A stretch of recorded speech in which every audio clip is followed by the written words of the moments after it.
எத்தனையோ வேலை வாய்ப்புகள் கொட்டி கிடக்கு, எத்தனையோ படிப்புகள் இருக்கு. அந்த படிப்புலாம் நிறைய பேர் தெரிஞ்சிருக்க மாட்டாங்க பேரண்ட்ஸ் எல்லாம்.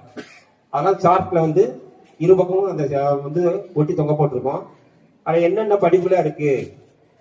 அடுத்த அரசாங்கம், இப்ப நாங்க படிக்க வேண்டிய காலத்துல வந்து ஒரு திட்டமும் கிடையாது.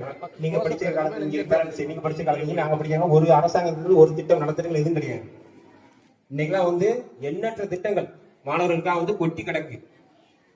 அது என்னென்ன திட்டங்கள் இருக்கா, எப்படி இப்ப படிச்சுட்டு இருக்கிறப்பவே நம்ம ஸ்கூல் லெவல்ல கொடுக்கக்கூடிய உதவித்தொகைகள் என்ன அப்படின்னா, நீங்க 6, 7, 8 கேர்ள்ஸா இருந்துச்சுன்னா எஸ்சிக்கான பெண் கல்வி ஊக்கத்தொகை ஒண்ணு கிடைக்கும். பையன்களுக்கு கிடைக்காது. அதுல பையன்களுக்கு என்ன அப்படின்னா சுகாதார ஒரு கல்வி உதவித்தொகை ஒண்ணு கிடைக்கும். சுகாதாரத்துறையில வேலை பார்க்கறவங்க, நம்ம ஹாஸ்பிட்டல், ஸ்கூல் எங்க இருந்தாலும் சரி, அடிப்படை பணிகள் செய்வாங்கல்ல, ஸ்வீப்பர், துப்புரவாளர்கள் இருக்காங்கல்ல, அவங்களுக்கான ஒரு சலுகை உண்டு. அந்த ஸ்காலர்ஷிப் அதையும் தாண்டி நல்ல மார்க் எடுத்துட்டோம்னா போதும், அவனுடைய இலக்கு எங்கேயோ எந்த இடத்தை தீர்மானிக்கிறானோ அந்த இடத்த கொண்டு போய் சேர்த்துவாங்க. சரியா? பல்வேறு வேலைகளுக்கு மத்தியில இங்க வந்திருந்ததுக்கு ரொம்ப நன்றி. மறுபடியும் பெற்றோர்களுக்கு ஒரே ஒரு சின்ன ஒரு கல்வியை பற்றிய ஒரு கவிதையோட இந்த தலைப்பை முடிக்கிறேன். உயர்கல்வியை எங்கள் இலக்கு என்ற நிகழ்வினை தலைமை தாங்கி சிறப்பித்து நடத்தி கொடுத்த தலைமை ஆசிரியர் அவர்களுக்கு எங்கள் பள்ளியின் சார்பாக நன்றியை தெரிவித்துக் கொள்கிறோம்.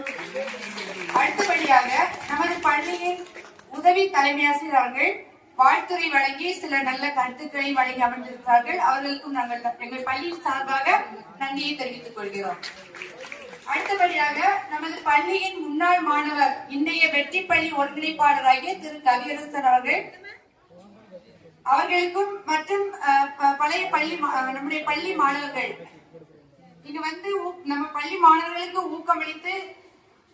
ஊக்கமளித்த பாரதி மற்றும் ஆனந்தி அவர்களுக்கும் நன்றியை தெரிவித்துக் கொள்கிறோம். அடுத்தபடியாக பெற்றோர்களாகி உங்களுக்கு நல்ல கன்ஃபியூஷன்ல இருக்கீங்க.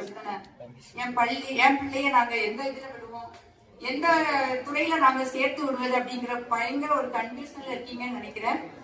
உங்களுக்கு பிரயோஜனமா இருந்து நினைக்கிறேன். பிரயோஜனமா இருந்துச்சா? உங்களுடைய நேரத்தை ஒதுக்கி இந்த அரை நாளை எங்களுக்காக ஒதுக்கி, எங்களுக்காக இல்ல உங்க குழந்தைகளுக்காக நீங்க ஒதுக்கி அமைதியாக பொறுமையாக இருந்து நிறைய விஷயங்களை கேட்டுட்டீங்க அப்படிதானே? அப்புறம் வந்து சிவபிரசாதோட அப்பா அதே கைதட்டெல்லாம் வாங்கினாங்க. இன்னும் சில பேருந்து வந்து நல்ல தைரியமா, இவ்வளவு பேருந்து இருக்கும்போது தைரியமா வந்து பேசுனீங்க.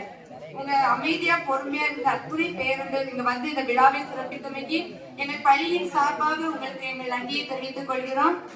அது மட்டுமல்ல, இங்க அமர்ந்திருக்கிற அனைத்து டீச்சர்ஸ் அவங்களுடைய கருத்துக்களை தெளிவாக எடுத்துரைத்தாங்க.